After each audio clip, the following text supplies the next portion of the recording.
তো ফ্রেন্ড, শুভ দুপুর সবাইকে। তো আমার এখন লাঞ্চ টাইম হয়ে গেছে, তার জন্য আমি উঠে গেছি জব থেকে।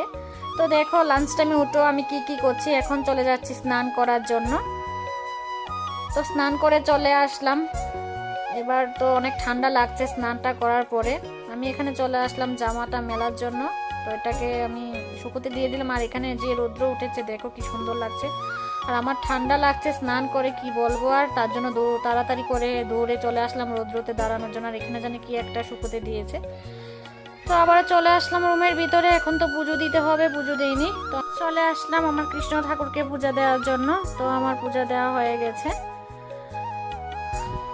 তো আমি এখানে ইউজ করছি অপোলো ফার্মার দেখো রোজ ওয়াটার, কারণ আমার হাজবেন্ড তো অপোলোতে কাজ করে, তার জন্য ও নিয়ে এসেছে।